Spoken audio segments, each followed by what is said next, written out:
बिस्मिल्लाहिर्रहमानिर्रहीम। कैसे हैं भैया आप लोग? रटना नहीं है, समझना है। Syntax book board matric chemistry chapter number 17 organic chemistry का पार्ट 6 जो है वो हम करने जा रहे हैं, पार्ट 6। और उसमें क्या है आपका topic? Natural sources, natural sources of organic compounds, organic compounds. और इसके अंदर ही हमारे पास, अगर आप बुक को फॉलो कर रहे हैं तो बिल्कुल सही कर रहे हैं, आपको सारी वीडियो, उसके टॉपिक्स, लेक्चर सब कुछ समझ में आएगा, क्योंकि मैं बिल्कुल बुक के मुताबिक चलता हूँ। ठीक है, उसके बाद आप देख सकते हैं यहाँ पर हमारे पास पहली heading animal and plant kingdom है, इसी की सब हेडिंग है एनिमल एंड प्लांट किंगडम। उसके बाद कोल है, और नेक्स्ट पेज पे आ जाएं आप तो हमारे पास नेचुरल गैस है और पेट्रोलियम है। कोल, नेचुरल गैस और पेट्रोलियम। ठीक है भाई, कॉपी पेंसिल ले लीजिए, लेक्चर को नोट करना है और मुस्कुराते रहना है। ये छठा पार्ट करने जा रहे हैं, पिछले पार्ट्स जिन्होंने नहीं देखे वो लाजमी देख लीजिए। दूसरी अहम तरीन बात, इसमें आपको लिखना काफ़ी पड़ेगा, क्योंकि इसके अंदर इन्फॉर्मेशन बहुत ज़्यादा है। ठीक है, तो मेरा हाथ चलता रहेगा, साथ साथ आपका भी हाथ चलता रहेगा। हमें लेक्चर इसका नोट करना है, पॉइंट्स जो हैं वो बहुत ज़्यादा मिलेंगे आपको, इन्फॉर्मेशन इतनी ज़्यादा है कि आप इसमें गुम हो जाएंगे। ठीक है, मैं तो बोलता रहूँगा, लेकिन जब तक इस सारी इन्फॉर्मेशन को मैं यहाँ लिखूँगा नहीं पॉइंट्स की शक्ल में, आपको बात समझ नहीं आएगी। ठीक है, तो चलते हैं फिर। यहाँ पर बड़ा टॉपिक है, लेकिन आगे बढ़ने से पहले एक वर्ड को आपको समझना पड़ेगा, अगर ये सब कुछ आपको समझना है, और वो वर्ड है मिक्सचर।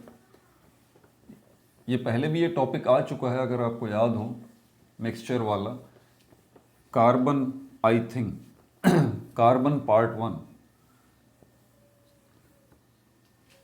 उसमें मैंने ये मिक्सचर, एलिमेंट और कंपाउंड, इसको मैंने क्लियर किया था। ये ज़रा मिक्सचर वर्ड को समझ लीजिएगा।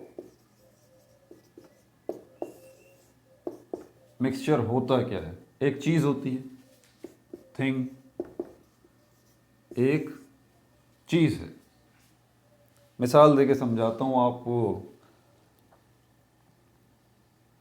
ज़मीन की खुदाई करते हैं, आपको पता लगता है आपके मुल्क में जो है वो, एक शहर में, एक पहाड़ी इलाका है, वहाँ आपकी डिवाइसेस सर्वे होता है और पता लगता है कि यहाँ ज़मीन के अंदर जो है वो तेल मौजूद है, ऑयल है ना। यहाँ क्या मौजूद है? तेल मौजूद है, ऑयल। आप यहाँ ड्रिलिंग करते हैं, ड्रिलिंग मतलब होल्स करते हैं होल करने के बाद यहाँ पर ये तेल, ये ऑयल जो है वो मौजूद है। ये पाइपलाइंस के ज़रिए फिर आप जो है वो ये ऑयल निकाल लेते हैं। ये ऑयल यहाँ पर आ रहा है, और यहाँ पर आपने ये बड़े बड़े कंटेनर हैं जिनके अंदर आपने इस ऑयल को जमा करना शुरू कर दिया। मुश्किल बात तो नहीं है, आसान बात है। तो ये जो ज़मीन से निकला है ये ऑयल यहाँ पर आपने जमा करना शुरू कर दिया। सवाल ये पैदा होता है, ये ऑयल है क्या? ये मिक्सचर है, ये मिक्सचर है। पहली बात, ऑयल एक चीज़ है। कौन सी चीज़ है? एलिमेंट है? नहीं। कंपाउंड है? नहीं। ये मिक्सचर है। ठीक है, अभी एक और मिसाल देता हूँ, आगे चलते हैं। बड़ा कॉम्प्लिकेटेड कॉन्सेप्ट है, इतना आसान नहीं है। अच्छा, उसके बाद फिर आपको एक और जगह से पता लगता है कि आपके एक जगह पर ज़मीन के अंदर कोयला मौजूद है। कोल, क्या मौजूद है? कोयला। यहाँ पर आपने सर्वे हुआ, ड्रिलिंग की, और यहाँ से फिर आपने जो है वो कोयला निकालना शुरू कर दिया, कोल। और आपको एक और जगह से पता लगता है, आपके मुल्क में एक जगह पर माशाल्लाह तरक्की हो रही है, और एक और जगह पे क्या मौजूद है? गैस जो है, गैस मौजूद है। आपने उस जगह पर ड्रिलिंग की, और यहाँ से जो है ना वो गैस निकलनी शुरू हो गई, उसको भी आपने इकट्ठा करना शुरू कर दिया। तो कोल भी निकलता गया, आप उसको एक जगह पर इकट्ठा करते गए, और ऑयल भी निकलता गया, उसको भी एक जगह पर इकट्ठा करते गए, और गैस भी जो है वो निकलती गई और एक जगह पर आप इकट्ठा उसको करते गए। ये तीन चीज़ें, गैस, ऑयल और कोल, ये तीनों चीज़ें हैं क्या? पहली बात तो ये चीज़, मैं खुद ही बोल रहा हूँ, ये चीज़ है। इससे पिछली वाली वीडियो में मैंने क्लियर कर दिया, हमारी दुनिया में जितनी भी जो कुछ आपको नज़र आता है सब चीज़ें हैं। पहली बात तो ये चीज़ है। कौन सी चीज़ है? इस चीज़ को हम मिक्सचर कहेंगे। अब मिक्सचर होता क्या है, इसके लिए एक छोटी सी पहले आप एग्जाम्पल को समझ लीजिए और मिक्सचर की टाइप्स को भी समझ लीजिए। बड़ी आसान सी मिसाल मैं आपको देता हूँ।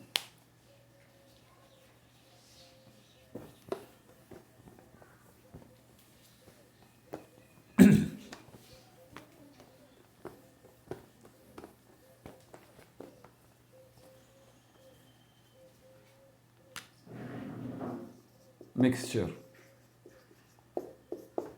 आपने एक बीकर लिया और उसमें पानी लिया, बीकर लिया और पानी लिया, इस पानी के अंदर आपने सॉल्ट डाल दिया, सोडियम क्लोराइड, आपने इसमें शुगर जो है वो भी डाल दी, ठीक है, ग्लूकोज कह लेते हैं, शुगर का फॉर्मूला थोड़ा सा कॉम्प्लिकेटेड हो जाएगा आपके लिए, C6H12O6, शुगर भी है इसके अंदर। ये शुगर का फॉर्मूला नहीं है, क्लियर कर रहा हूँ मैं, ठीक है ना। ये ग्लूकोज का फॉर्मूला है, ग्लूकोज भी शुगर की है, एक टाइप है, लेकिन अभी आसान करके वो भी आपने डाल दिया, ये भी आपने डाल दिया, सॉल्ट भी आपने डाल दिया, शुगर भी आपने डाल दिया। उसके बाद लेकिन आप गौर करें कि किस में क्या मिलाया है आपने। ये था पानी जो कि लिक्विड था, ठीक है, ये थी चीज़ सॉलिड जो कि आपने इसके अंदर डाली।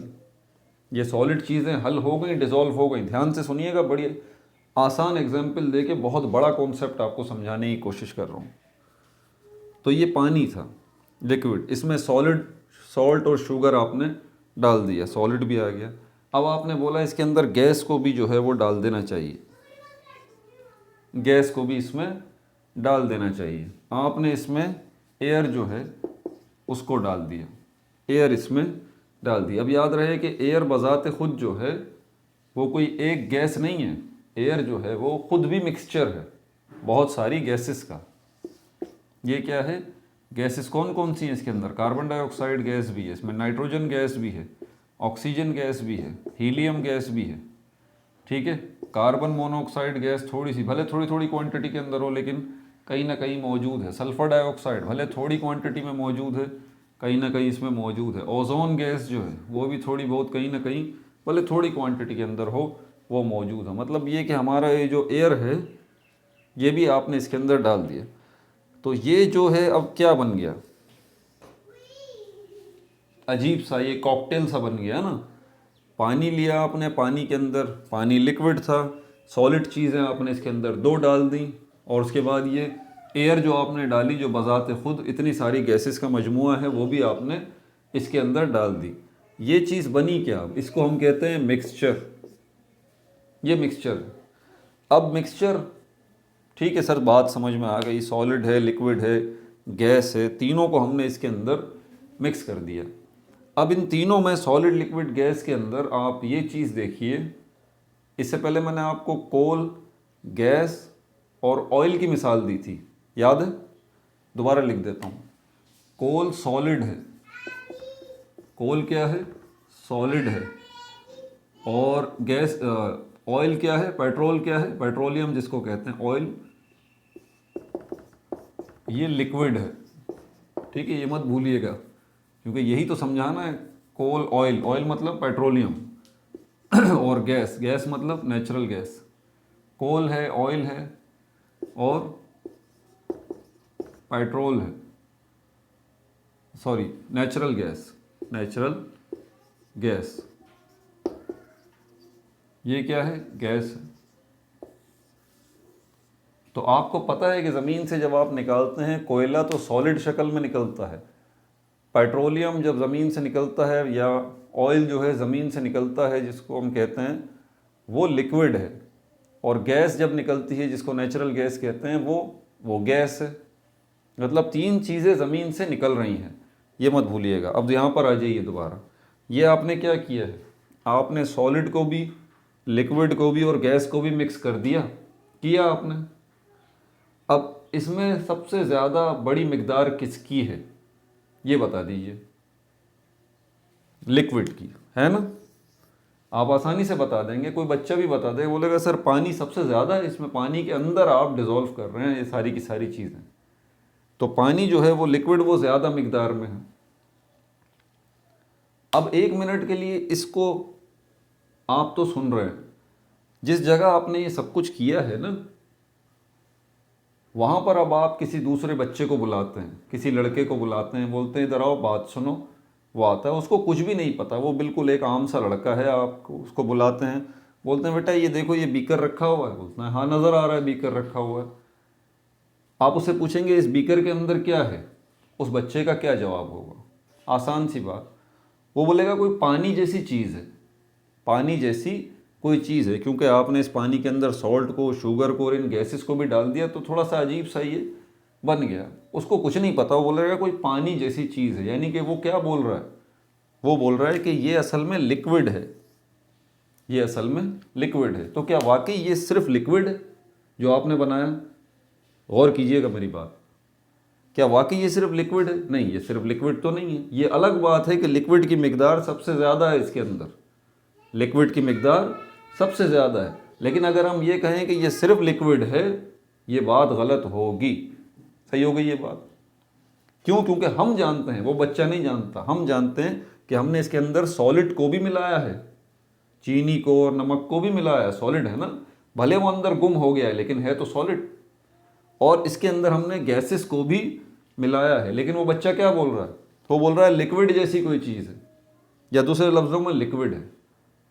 एग्जैक्टली यही चीज़ मैं आपको समझाना चाह रहा हूँ कि ज़मीन से जब ये ऑयल निकलता है, ज़मीन से जब ये ऑयल निकलता है, तो समझ जाइए इस ऑयल के अंदर लिक्विड के अलावा कहीं ना कहीं थोड़ा बहुत सॉलिड भी मौजूद है।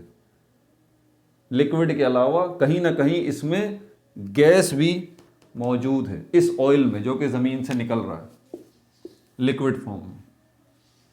यहाँ तक बात क्लियर हो गई? अब आगे चलते हैं, अब इसको रिवर्स करते हैं। अब आपको एक बात क्लियर हो गई कि ये जो आपने मिक्सचर बनाया, इसमें मेजर क्वांटिटी जो थी लिक्विड की थी, पानी की थी। अब एक और चीज़ बना लेते हैं, बिठा दूं इसको।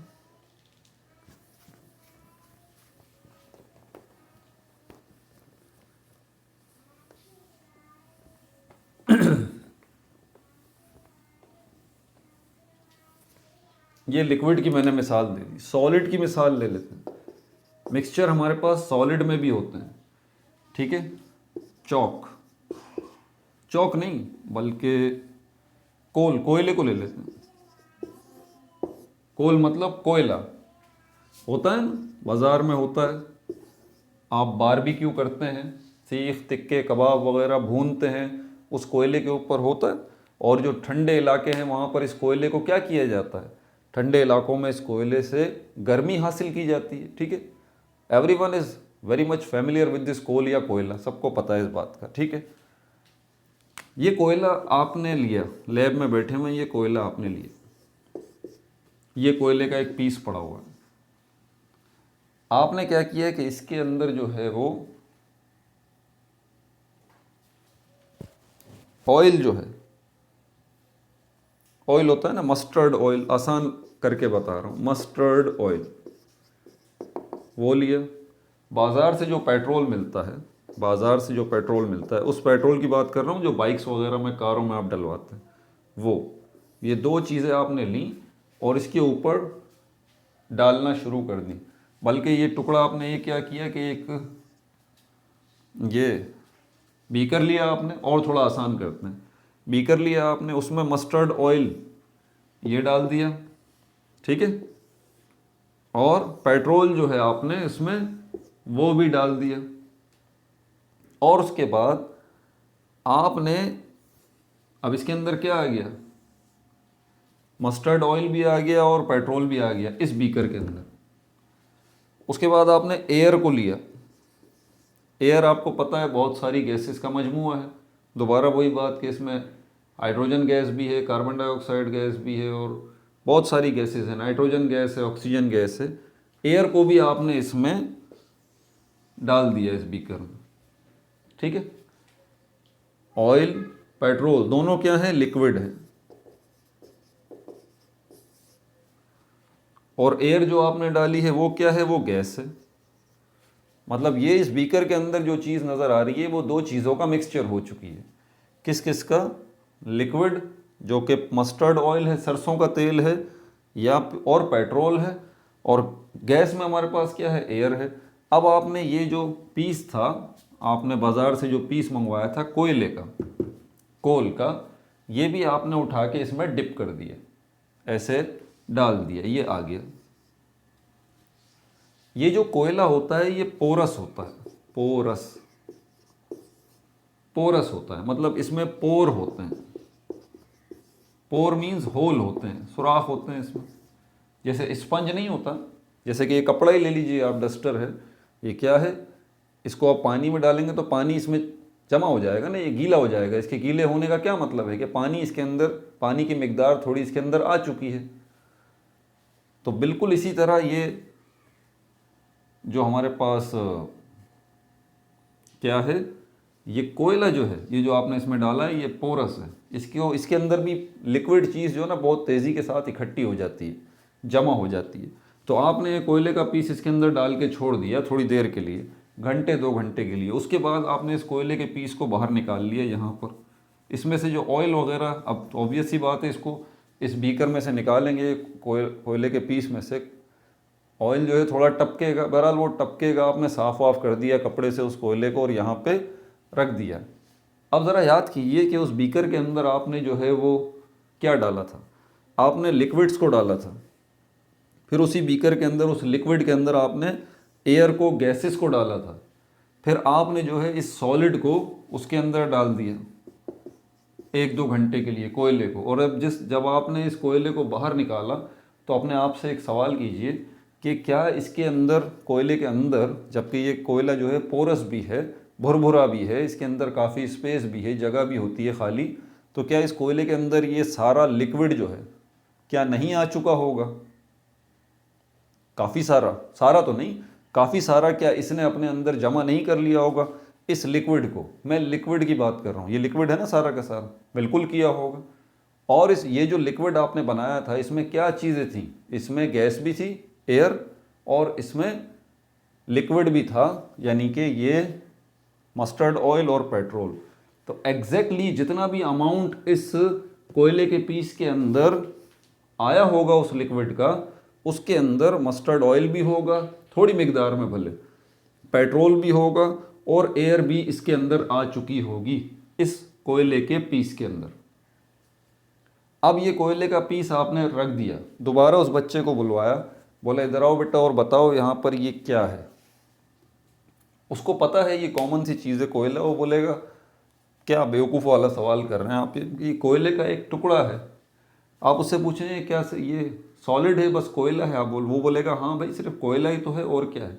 लेकिन आप जानते हैं कि ये सिर्फ कोयला नहीं है, बल्कि इस कोयले के अंदर, इस सॉलिड के अंदर लिक्विड की भी कुछ मिकदार मौजूद है। इस कोयले के अंदर थोड़ा सा मस्टर्ड ऑयल भी मौजूद है, इसमें से थोड़ा पेट्रोल भी मौजूद है, और इसके अंदर थोड़ी एयर भी मौजूद है। अगर एयर मौजूद है तो यकीनन air carbon dioxide gas, oxygen gas, nitrogen gas और 8, 10, 15 गैसेस का मजमूआ है। तो वो सारी गैसेस भी इसके अंदर मौजूद हैं। समझ में आई बात आपको? तो मैंने क्या कहा था कि ज़मीन से जब कोयला निकलता है तो वो किस शक्ल में निकलता है? सॉलिड शक्ल में, सॉलिड शक्ल में निकलता है, ठीक है। लेकिन क्या होता है, वो सॉलिड शक्ल में कोयला जो बाहर निकल रहा होता है, उस कोयले के अंदर लिक्विड भी मौजूद होता है इन ऑयल्स की शक्ल में, भले थोड़ी मिकदार में हो, और गैसेस भी मौजूद होती हैं, भले थोड़ी मिकदार में हो। क्लियर हो गई ये बात? दो मैंने कोल और ऑयल का कॉन्सेप्ट आपको समझा दिया। ये लिक्विड का मिक्सचर था ऑयल, ये सॉलिड का मिक्सचर है, ठीक है। आप कह सकते हैं कि लिक्विड के अंदर लिक्विड की मिकदार ज़्यादा है और सॉलिड और गैस की मिकदार कम है, लेकिन है ज़रूर। इसी तरह कोयले के अंदर जो है वो सॉलिड की मिकदार ज़्यादा है, लिक्विड और गैस की मिकदार कम है। अब इस नेचुरल गैस को ले लेते हैं, इसका कॉन्सेप्ट को इतना ज़्यादा मुश्किल नहीं है, ये भी मैं आपको समझा देता हूँ। इसको समझाने के लिए तो बड़ी ज़बरदस्त मेरे पास एग्जाम्पल मौजूद है। ये एयर, ये कॉमन एयर जो होती है ना हमारी, मिटा दूँ इसको।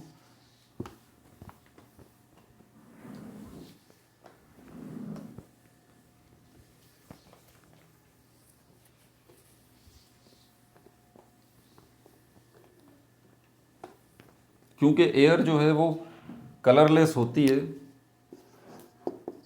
एयर जो है वो कलरलेस है, हमारे इर्द गिर्द मौजूद है, ठीक है। और एयर एक मिक्सचर है बहुत सारी गैसेस का। तो अगर एयर कलरलेस है, एयर का कोई कलर नहीं है, तो एग्जैक्टली इसमें जो मिक्सचर ऑफ गैसेस है, ये इसमें बहुत सारी गैसेस हैं। कार्बन डाइऑक्साइड गैस है, नाइट्रोजन गैस है, ऑक्सीजन गैस है, हीलियम गैस है, argon, krypton, xenon, sulphur dioxide, ये जितनी भी गैसेस हैं ये ऑलमोस्ट कलरलेस हैं। तो इसी वजह से एयर भी कलरलेस होती है, इसका भी कलर नहीं होता और इन गैसेस का भी कलर नहीं होता। आपकी एयर जो इर्द गिर्द मौजूद है, क्या वाकई सिर्फ एयर जो है वो मिक्सचर ऑफ गैसेस है? क्या एयर जो है वो सिर्फ मिक्सचर ऑफ गैसेस है? सोचिए ज़रा इसके ऊपर। अब एक काम और करते हैं, क्या आपकी हवा में डस्ट नहीं है? डस्ट किसको कहते हैं? मट्टी को कहते हैं। डस्ट या मट्टी क्या है? पाउडर है ना? पाउडर अभी तो है, डस्ट, मट्टी, ये पाउडर, ये तीनों चीज़ें पहले क्या थी? इसकी मिसाल देने के लिए आपको चौक जो स्कूल में होती है, चौक, चौक का एक पीस ले लीजिए। चौक क्या है? लिक्विड है? नहीं। गैस है? नहीं। सॉलिड है। आप इस चौक को जो है वो पाउडर कर लीजिए, चूरा कर लीजिए इस चौक का, और इस चौक का चूरा करने के बाद इसको हवा में आप उड़ा दें।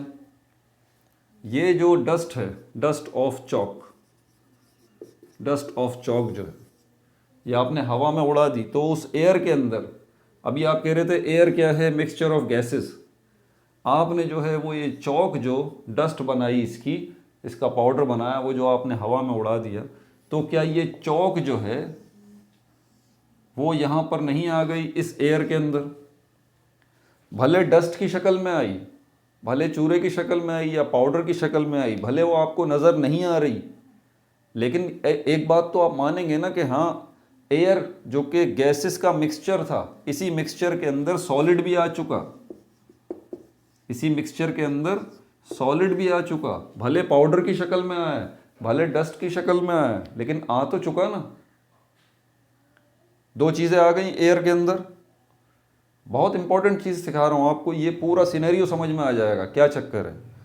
अब उसके बाद आपकी एयर, मतलब एयर जो है वो मिक्सचर ऑफ गैसेस नहीं है, एयर जो है वो mixture of gases and solid है।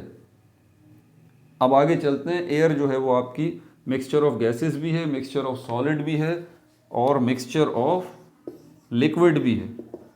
अब ये इंटरेस्टिंग बात है आपके लिए। लिक्विड मतलब पानी जैसी चीज़, पानी तो फ्लो करती है, एयर में कहाँ से आ गई? वहीं पर आपने पानी लिया, उसी रूम के अंदर जहाँ पर ये आप एक्सपेरिमेंट्स कर रहे हैं, पानी लिया, इसको आपने बॉयल किया, पानी बॉयल होके किस में कन्वर्ट हुआ? स्टीम में, यानी कि भाप में, जो कि वेपर्स हैं, वाटर वेपर्स, जिनको उर्दू में आबी बुखारात कहते हैं। वाटर वेपर्स, आबी बुखारात, इनको कहा जाता है आबी। आबी वर्ड आब से निकला है, आबी बुखारात, वाटर वेपर्स में कन्वर्ट हो गए। ये जो आपने पानी को बॉयल किया है, इससे जो वाटर वेपर्स बने हैं, आबी बुखारात बने हैं, ये कहाँ चले गए? ये हवा में चले गए। यही होता है ना, आप पानी को बॉयल करते रहें, पूरी पतीली भरी हुई थी, अब धीरे धीरे वो पानी उस बर्तन उसमें से जो है वो कम होता जा रहा है, ठीक है। यहाँ से पानी जो है वो कम होता जा रहा है, कम होता जा रहा है। अब इतना पानी हो गया, कहाँ चला गया भाई पानी? पानी हवा में उड़ गया। आप यही कहते हैं नॉर्मली, घरों में भी पानी उड़ गया, क्या बन गया? भाप बन गया। स्टीम बन गया, वाटर वेपर बन गया। गैस को आप देख लीजिए, गैस की क्वालिटी क्या है, गैस उड़ती है ना हवा में। तो ये वाटर वेपर्स जो हैं, या वेपर्स भले किसी के भी हों, एक और मिसाल और ले लेते हैं साथ साथ इसकी, पानी के साथ साथ पेट्रोल की ले लेते हैं। पेट्रोल जो बाज़ार से मिलता है ना, पेट्रोल आप बाज़ार से पेट्रोल लेके आए गाड़ी में डलवाने के लिए, थोड़ा सा पेट्रोल आपने ज़मीन पे गिरा दिया, उसी जगह पे जहाँ आप ये एक्सपेरिमेंट कर रहे हैं। वो जो पेट्रोल आपने थोड़ा सा ज़मीन पे गिरा दिया है, 10-15 मिनट बाद आप देखते हैं कि ज़मीन पर अब वो पेट्रोल नहीं है। वो पेट्रोल कहाँ चला गया जो कि लिक्विड था, वो हवा में उड़ गया। एग्जैक्टली यही बोलते हैं ना, वो हवा में उड़ गया। इसका मतलब वो पेट्रोल जो है वो किस में कन्वर्ट हो गया, वेपर्स में। वेपर्स में। ये वेपर्स क्या हैं, ये गैस नहीं है, ये बात याद रहे। मैंने पहले भी बच्चों को ये बात सिखाई थी कि हवा में मौजूद वाटर वेपर्स हैं, तो वो वाटर वेपर्स अब भी वेपर ही हैं। ये वेपर्स असल में लिक्विड के छोटे छोटे कतरे होते हैं, इनको ड्रॉपलेट्स कहा जाता है, ड्रॉपलेट्स। ये इतने छोटे कतरे होते हैं पानी के ड्रॉपलेट्स, पानी के या पेट्रोल के या कोई भी लिक्विड चीज़ है, उसके इतने छोटे छोटे कतरे होते हैं कि इतने लाइट हो जाते हैं, ये इतने हल्के हो जाते हैं कि ये हवा में उड़ने लगते हैं। बहरहाल उसी लैब के अंदर ये वाटर वेपर्स भी बन गए जो कि हवा में उड़ते रहे, और ये पेट्रोल वेपर्स भी बन गए जो कि हवा में उड़ते रहे। तो इसका मतलब ये हुआ, आपके पास लैब में पहले एयर मौजूद थी जो कि गैसेस का मिक्सचर थी, उसके बाद पाउडर को चॉक का पाउडर बनाया, वो भी आपने हवा में उड़ा दिया, तो चॉक का पाउडर जो है वो भी मौजूद है उसी एयर के अंदर। और अब लिक्विड भी, दो किस्म के लिक्विड भी वेपर्स की शक्ल में मौजूद हैं, वाटर वेपर्स और पेट्रोल वेपर्स। बात समझ में आ रही है? सर समझ में तो आ रही है, लेकिन कॉम्प्लिकेटेड बड़ा हो गया। हाँ भाई, कॉम्प्लिकेटेड, इतना आसान कॉन्सेप्ट नहीं है, मुश्किल है इसको समझाने के लिए। अब ज़रा सोचिए, आप किसी से पूछते हैं, अगर बुला के, मिसाल के तौर पर एयर नज़र आ रही है, हम सपोज़ कर लेते हैं, आप बच्चे को बुलाते हैं, उसको एयर नज़र आ रही है, आप उससे पूछते हैं ये क्या है, वो बोलेगा कि ये एयर है। तो आप उससे पूछते हैं एयर का मतलब क्या सिर्फ इसमें गैसेस हैं? वो बोलता है हाँ भाई, इतनी साइंस मुझे भी पता है, एयर के अंदर सिर्फ गैसेस ही तो होती हैं, गैसेस का ही तो मिक्सचर है। लेकिन आप ये बात जानते हैं कि एयर जिसको हम कह रहे हैं, नो डाउट इसके अंदर बहुत बड़ी मिकदार जो है वो गैसेस की है, लेकिन थोड़ी मिकदार इसके अंदर सॉलिड की भी है और थोड़ी मिकदार इसके अंदर लिक्विड की भी है। थोड़ी मिकदार इसके अंदर सॉलिड जो है वो डस्ट या पाउडर की शक्ल में है, और थोड़ी मिकदार इसके अंदर लिक्विड की वेपर्स की शक्ल में है, वाटर वेपर्स और पेट्रोल वेपर्स। समझ में आ गई बात? तो ज़मीन से जो आप नेचुरल गैस निकालते हैं ना, इस नेचुरल गैस के अंदर नो डाउट गैस की मिकदार बहुत ज़्यादा है, या गैसेस की मिकदार बहुत ज़्यादा है, लेकिन इसके अंदर थोड़ा बहुत सॉलिड भी होता है और थोड़ा बहुत लिक्विड भी होता है। तो साबित हुआ, ज़मीन से निकलने वाला बज़ाहिर सॉलिड कोल पूरी तरह सॉलिड नहीं होता, उसमें थोड़ी मिकदार लिक्विड की भी है, गैस की भी है। ऑयल जो ज़मीन से निकलता है बज़ाहिर लिक्विड दिखने वाला, उसमें थोड़ी मिकदार सॉलिड की भी है, गैस की भी है। और ज़मीन से निकलने वाली नेचुरल गैस जो बज़ाहिर गैस है, लेकिन उसके अंदर थोड़ी मिकदार सॉलिड की भी है और लिक्विड की भी है। अभी तक अगर आपने लेक्चर को नोट करना शुरू नहीं किया ना, तो वीडियो यहीं रोक के वीडियो को बैक करें और शुरू से इन सारी चीज़ों को अपने पास ज़रा नोट करते रहें। अब सारी की सारी इन्फॉर्मेशन जो इसके अंदर है वो मैं आपको देने जा रहा हूँ। अब ये क्वेश्चन अराइज होता है हमारे पास कि ज़मीन से ये निकलने वाला कोल, ऑयल, गैस, ये नेचुरल सोर्सेस कैसे हो गए ऑर्गेनिक कंपाउंड्स की। ऑर्गेनिक कंपाउंड की आसान सी डेफिनेशन पिछली वीडियो में हमने देखी थी। क्या थी ऑर्गेनिक कंपाउंड की आसान सी डेफिनेशन? पुरानी डेफिनेशन और नई डेफिनेशन, क्योंकि उसको समझना ज़रूरी है। हम जब इनको कह रहे हैं सोर्सेस, सोर्स ज़रिया, सोर्सेस ज़रिया जहाँ से आपको मिलते हैं, ठीक है, ज़रिया या ज़राए, ठीक है। मिसाल के तौर पर आपके पेरेंट्स की सोर्स ऑफ इनकम क्या है? सोर्स ऑफ इनकम हमारे फादर की शॉप है, तो वो शॉप जो है वो शॉप चलाते हैं, तो वो उनकी सोर्स ऑफ इनकम है, ठीक है। यानी कि बिजनेस, आपके फादर की सोर्स ऑफ इनकम जो है वो बिजनेस है, ठीक है। और कोई दूसरा है, उसके फादर की सोर्स ऑफ इनकम जो है वो जॉब है, वो जॉब करते हैं कहीं, बिजनेस नहीं करते। तो सोर्स ऑफ इनकम, आमदनी का ज़रिया, आमदनी का ज़रिया क्या है, पैसे कहाँ से आ रहे हैं, बिजनेस से आ रहे हैं या जॉब से आ रहे हैं। बिल्कुल इसी तरह ऑर्गेनिक कंपाउंड्स जो हैं, ऑर्गेनिक कंपाउंड्स जो हैं,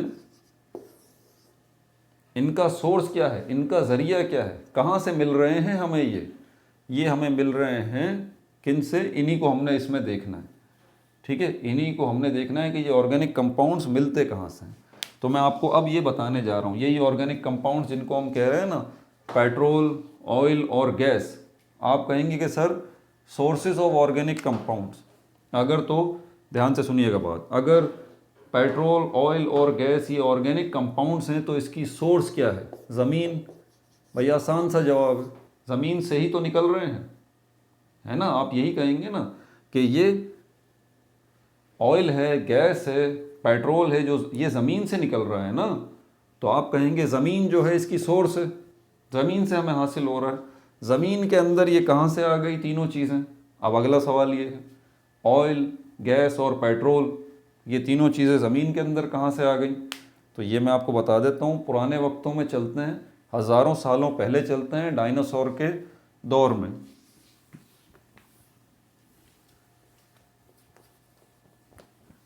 हमारी ज़मीन पर बहुत बड़े बड़े जानवर मौजूद थे, डायनासोर्स जिनको कहा जाता है, डायनासोर्स।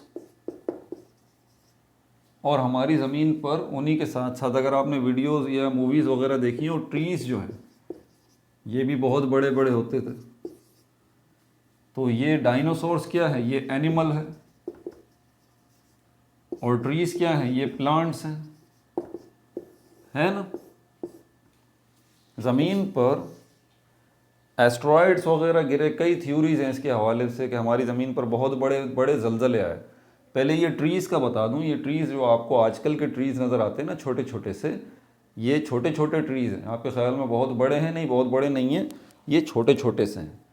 आप एक रेजिडेंशियल प्लाज़ा को ले लीजिए, बल्कि नहीं, बुर्ज खलीफा को ले लें। हाँ ये सही है, Burj Khalifa, the tallest building of the world. Burj Khalifa कितनी बड़ी बिल्डिंग है, ठीक है। मैं इतना तो नहीं कहता, लेकिन इससे कम भी नहीं कहता कि इतने बड़े बड़े बड़े बड़े ट्रीज़ हुआ करते थे। आंखें आपकी, आप हैरान रह गए होंगे मेरी बात सुन के। हज़ारों सालों पहले, लाखों सालों पहले हमारी ज़मीन पर इतने बड़े बड़े ट्रीज़ होते थे। अब इतने बुर्ज खलीफा जितने साइज़ के ट्रीज़ हैं, ये सपोजिशंस हैं मेरी, ठीक है। हो सकता है बुर्ज खलीफा से छोटे हों ट्रीज़ या बड़े हों, लेकिन होते तो बहुत बड़े थे, इसमें कोई शक नहीं है। बहुत लंबे और टॉल भी होते थे, और वाइड, चौड़े भी होते थे, चौड़े भी होते थे, ठीक है। तो ये ट्रीज़ जो हैं वो जब ज़लज़ले आए, और ये डायनासोर्स को तो बताने की ज़रूरत नहीं है कितने बड़े होते थे, तो वो जब ज़लज़ले आए तो ज़मीन जो है वो फट गई, और ये डायनासोर्स सारे के सारे अंदर चले गए ज़मीन के अंदर, और ये ट्रीज़ भी अंदर चले गए। ये ट्रीज़ भी, डायनो भी ज़मीन के अंदर आ गए, और ये ट्रीज़ जो हैं ये भी ज़मीन के अंदर आ गए। ऊपर क्या हो गया, ऊपर मट्टी, पत्थर, पहाड़, टनों के हिसाब से वज़न इनके ऊपर गिर गया। मतलब ये कि एक इज्तमाई कब्र बन गई ये उन एनिमल्स की और इतने बड़े बड़े ट्रीज़ की। ये पूरी दुनिया में हुआ, जहाँ जहाँ ये मौजूद थे। कहीं ज़्यादा मिकदार में मौजूद थे, कहीं कम मिकदार में मौजूद थे, बहरहाल ये हुआ पूरी दुनिया में ही। अब लाखों साल पहले की बात है, लाखों साल पहले की। लाखों साल बाद ये जो एक जगह पे सारे के सारे जमा हुए हुए थे, डायनासोर्स और ये ट्रीज़ जो हैं, क्या लाखों साल बाद अगर हम आज ज़मीन को खोदते हैं उस जगह से, तो क्या अब भी हमें इसी तरह का डायनासोर मिलेगा या इसी तरह ट्री पूरा का पूरा मिल जाएगा? नहीं भाई, वो हज़ारों लाखों डायनासोर्स जो गिरे, वो हज़ारों लाखों ट्रीज़ जो मुख्तलिफ पूरी दुनिया में मुख्तलिफ जगहों पे गिरे, अब वो उस शक्ल में नहीं है। ये जितने एनिमल्स थे, जैसे कि डायनासोर्स वगैरह हैं, ठीक है, ये एनिमल्स हैं,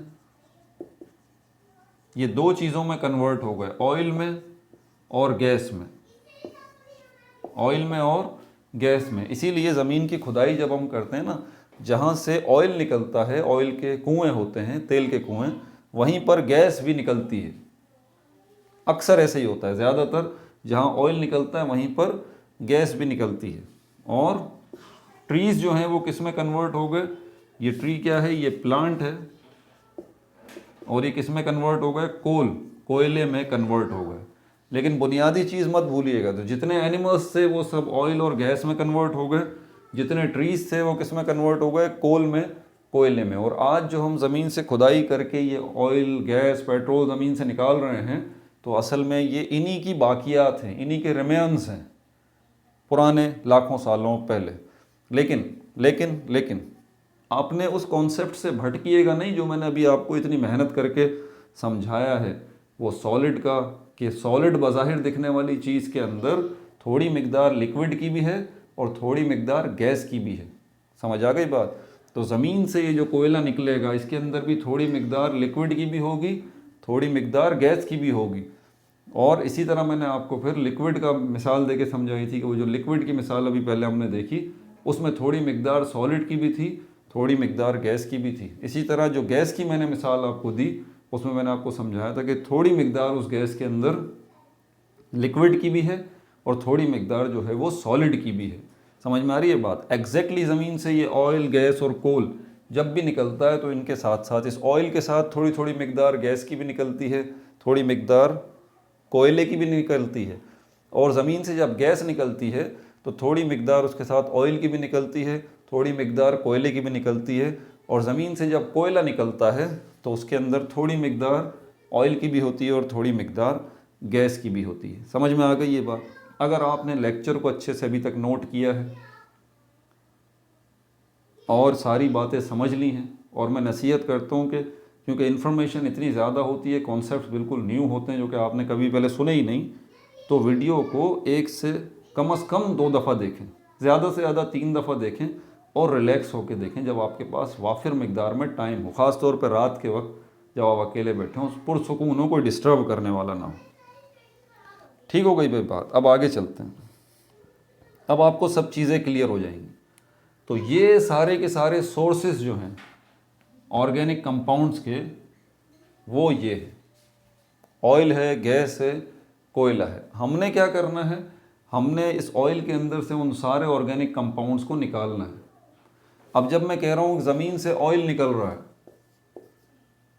ज़मीन से तेल निकल रहा है, तो ये बात याद रखिएगा कि इसके अंदर हंड्रेड्स ऑफ, ये ऑयल हंड्रेड्स, अब जो जुमला लिख रहा हूँ इसको ज़रा अपने पास नोट कर लें।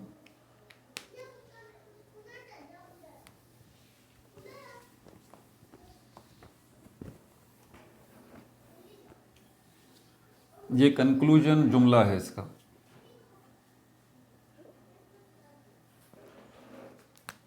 ऑयल जो ज़मीन से निकल रहा है वो मिक्सचर है। किसका मिक्सचर है? Hundreds of oils.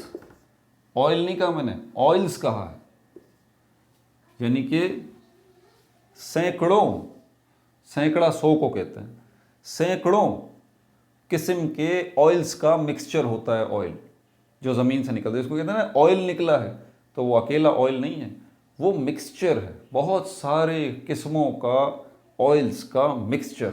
समझ में आ गई बात? मैंने लिख भी दिया है, भूलिएगा मत इस बात को। इसी तरह हंड्रेड्स ऑफ ऑयल्स इसमें मिक्स हैं, इसी तरह हंड्रेड्स ऑफ गैसेस भी इसके अंदर मिक्स हैं। नो डाउट ये ऑयल जो ज़मीन से निकल रहा है इसमें बहुत ज़्यादा बड़ी तादाद जो है वो ऑयल्स की है, इसमें कोई शक नहीं है। लेकिन थोड़ी थोड़ी मिकदार जो गैस की है, वो भी गैस एक नहीं है, बहुत सारी गैसेस हैं इसके अंदर। ठीक है, हंड्रेड्स ऑफ गैसेस हैं, भले थोड़ी मिकदार में। हम इसको कहेंगे कि ये इसका जो है वो 10% है, ये 80% है। ज़मीन से जो ऑयल निकल रहा है, हंड्रेड्स ऑफ ऑयल्स जो हैं इस ऑयल का 80% बना रहे हैं, और 10% जो है इसके अंदर मौजूद हंड्रेड्स ऑफ गैसेस बना रहे हैं। Hundreds of types of solids भी मौजूद हैं, हंड्रेड्स ऑफ सॉलिड्स भी इसके अंदर मौजूद हैं, हंड्रेड्स ऑफ सॉलिड्स, ठीक है, मुख्तलिफ़ किस्मों के, वो भी इसके अंदर मौजूद हैं। वो इस ऑयल का 10% बना रहे हैं, ठीक है। तो हम कहते हैं कि ऑयल जो ज़मीन से निकल रहा है, अगर हम इसकी परसेंटेज निकालें तो 80% क्या है, mixture of hundreds of oils, और 10% क्या है, mixtures of hundreds of gases, और 10% क्या है, mixture of hundreds of solids. समझ में आ गई बात। एग्जैक्टली इसी के साथ अगर हम कोल को देखें, कोयले के अंदर भी यही सिस्टम है। अब कोल की बात करूंगा तो अब थोड़ा सा काम आप खुद कीजिए। कोल की जब बात करूंगा तो कोल के अंदर ये परसेंटेज चेंज हो जाएगी। हम कह रहे हैं हंड्रेड्स ऑफ सॉलिड्स जो हैं ये इसके अंदर मौजूद होंगे, कोल के अंदर हंड्रेड्स ऑफ सॉलिड्स जो हैं वो कोल में मौजूद होंगे, यानी कि 80%, कोल का 80% जो है अब ये बना रहे हैं हंड्रेड्स ऑफ सॉलिड्स, और कोल का 10% जो है वो बना रहे हैं हंड्रेड्स ऑफ ऑयल्स, और कोल का 10% जो है वो बना रहे हैं हंड्रेड्स ऑफ गैसेस, ठीक है, रिवर्स हो गया। और अगर नेचुरल गैस ज़मीन से निकलती है, नेचुरल गैस ज़मीन से निकलती है, तो गैस के बारे में हम कह सकते हैं 80% जो है वो गैस क्या है, 80% गैस क्या है, हंड्रेड्स ऑफ गैसेस। ये रही गैस जो ज़मीन से निकल रही है उसमें हंड्रेड्स ऑफ गैसेस मौजूद हैं, और बहुत सारी किस्मों की गैसेस इसमें मौजूद हैं जो इस गैस का 80% बना रही हैं, और 10% जो है वो हंड्रेड्स ऑफ सॉलिड्स हैं जो इस गैस का हिस्सा है पाउडर की शक्ल में, और 10% इसमें से क्या होगा, हंड्रेड्स ऑफ ऑयल्स भी इसके अंदर मौजूद होंगे वेपर्स की शक्ल में। क्लियर हो गई ये बात। तो हमें पता चल गया कि ये सोर्सेज जो हैं, ज़राए जो हैं ऑर्गेनिक कंपाउंड्स के, ऑर्गेनिक कंपाउंड्स के जो सोर्सेज हैं, वो ज़राए हैं, वो ऑयल है, नेचुरल गैस है, और पेट्रोलियम। ऑयल, नेचुरल गैस और पेट्रोलियम।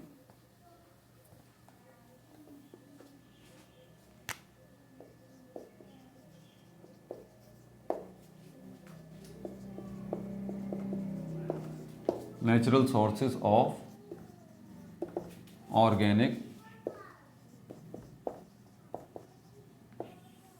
कंपाउंड्स। अब ये तो आपने जो ऑयल, गैस और पेट्रोल सुना, ये ज़मीन से निकल रहा है, ठीक है, ज़मीन से निकल रहा है, तो आपको पता चल गया कि ऑर्गेनिक कंपाउंड्स जो हमें हासिल हो रहे हैं वो ज़मीन से हासिल नहीं हो रहे, बल्कि ऑयल, गैस और पेट्रोल से हासिल हो रहे हैं। नहीं, बल्कि ऑयल और गैस, पेट्रोल से भी नहीं हासिल हो रहे। अल्टीमेटली सोर्स जो उनके है वो एनिमल्स, वो डायनासोर, और प्लांट्स, वो ट्रीज़ हैं। अल्टीमेट सोर्स जो है, घूम फिर के बात वहीं पे आ जाती है। तो ऑर्गेनिक कंपाउंड्स जो हैं, organic compounds, natural source of organic compounds जो है, वो ऑर्गेनिक कंपाउंड्स हमें किससे मिल रहे हैं, उन्हीं से मिल रहे हैं। अब मैं आपसे पूछता हूँ, क्या आज के दौर में एनिमल्स नहीं हैं? बिल्कुल हैं। क्या आज के दौर में प्लांट्स नहीं हैं? बिल्कुल हैं भाई, है ना। तो आज जो हमारे पास एनिमल्स मौजूद हैं और आज जो हमारे पास प्लांट्स मौजूद हैं, टुडे, आजकल जो मौजूद हैं, जो जिंदा हैं, मर नहीं गए, जिंदा हैं, एनिमल्स जो कि जिंदा हैं अभी, क्या उनके पास कोई ऑर्गेनिक कंपाउंड्स नहीं है? बिल्कुल है। उनके पास क्या कोई ऑर्गेनिक कंपाउंड्स नहीं है आज जो हमारे पास एनिमल्स हैं या प्लांट्स हैं? बिल्कुल है। यहाँ तफसील लिखी हुई है, मैं लिख देता हूँ। एनिमल्स के पास जो ऑर्गेनिक कंपाउंड्स होते हैं वो बता देता हूँ। फैट्स, नोट करते रहें, proteins, fats, proteins, urea, uric acid, urea, uric acid, vitamins, hormones,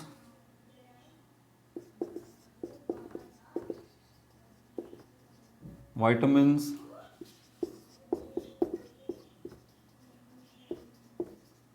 hormones etcetera etcetera. ये वो सारे के सारे ऑर्गेनिक कंपाउंड्स हैं जो कि आजकल भी एनिमल्स की बॉडीज़ के अंदर मौजूद हैं। ठीक है, प्लांट्स की बॉडीज़ में भी कुछ ऑर्गेनिक कंपाउंड्स हैं, उनकी डिटेल्स भी नोट कर लीजिए। Sugar, starch, cellulose, sugar, starch, cellulose, sugar, starch, cellulose, citric acid, oxalic acid, citric acid, oxalic acid, citric acid, oxalic acid, tartaric acid, oils, tartaric acid, oils, vitamins, vitamins etcetera. कुछ चीज़ें animals और plants में common भी हैं, जैसे कि vitamins भी देख लें आप। ठीक है, अच्छा, तो ये हमारे पास हो गई। अब चलते हैं कोल की तरफ। अब जो इन्फॉर्मेशन आपकी बुक के अंदर है वो सारी की सारी मैं जॉट डाउन कर देता हूँ। मिटा दूँ इसको।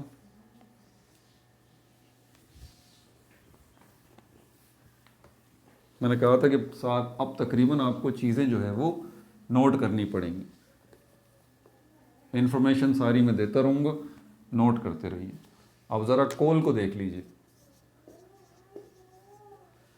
कोल की बात करता हूँ तो दोबारा ये बात अब बताने की ज़रूरत नहीं है कि ये कोल जो बज़ाहिर सॉलिड है, असल में ये भी क्या है, ये सॉलिड के साथ साथ इसमें कुछ मिकदार जो है वो लिक्विड की भी है और कुछ मिकदार जो है इसमें गैसेस की भी है।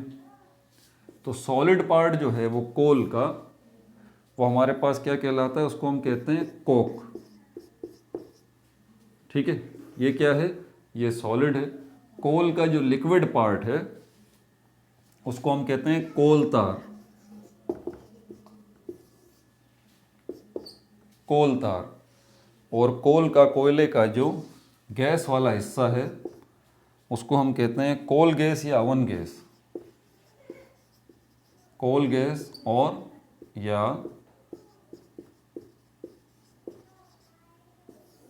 Oven gas. ठीक हो गई भाई बात। अब ये जो कोक है, जैसे मैंने कहा था कि अगर कोल जो है वो सॉलिड है तो इसमें hundreds of types of solids मौजूद हैं। ठीक है, और अगर कोल में थोड़ा बहुत जो लिक्विड मौजूद है उसके अंदर भी hundreds of types of liquids हैं। और अगर कोल में जो थोड़ी बहुत मिकदार की गैसेस मौजूद हैं, वो गैसेस जो हैं वो भी hundreds of types of gases हैं। अब ज़रा हम कोक के अंदर देखने जा रहे हैं कि यहाँ पर कोक के अंदर हमारे पास जो है वो क्या क्या चीज़ें मौजूद हैं। ठीक है भाई, इसके तो बहुत सारे हैं। ये कोक जो है इसकी हमारे पास कुछ टाइप्स होती हैं, उनके नाम लिख लीजिए। पीट है एक, ये है हमारे पास। दूसरा लिग्नाइट है, पीट है, लिग्नाइट है, एंथ्रासाइट है,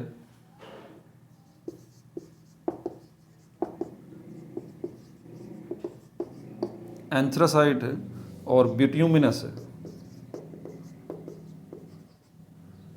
बिट्यूमिनस।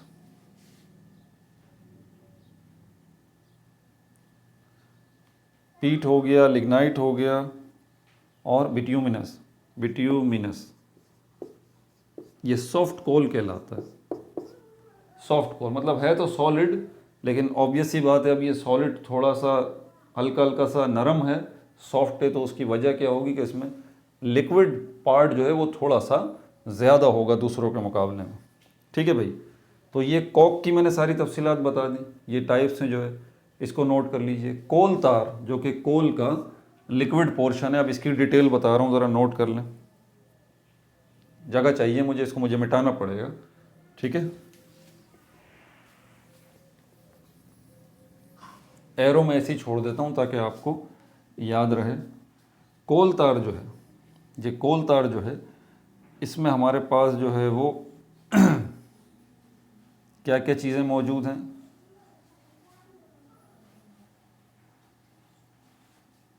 मिसाल के तौर पर इसमें एक ऑयल निकलता है, लाइट ऑयल जिसको कहते हैं, लाइट ऑयल, इसका नाम है नेप्था, NEPTHA,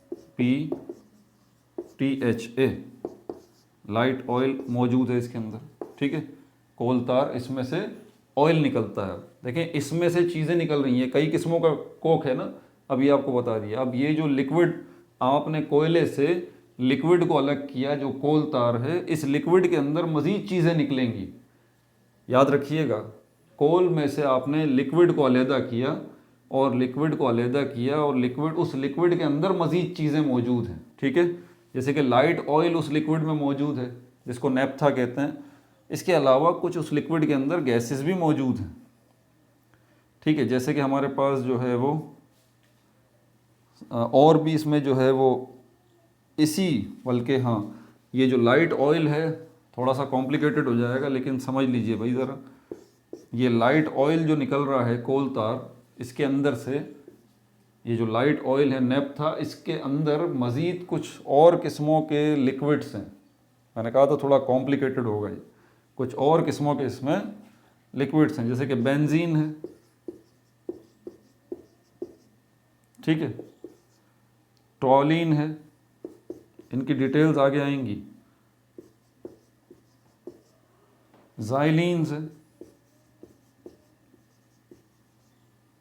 नंबर 2, नंबर 3 एटसेट्रा।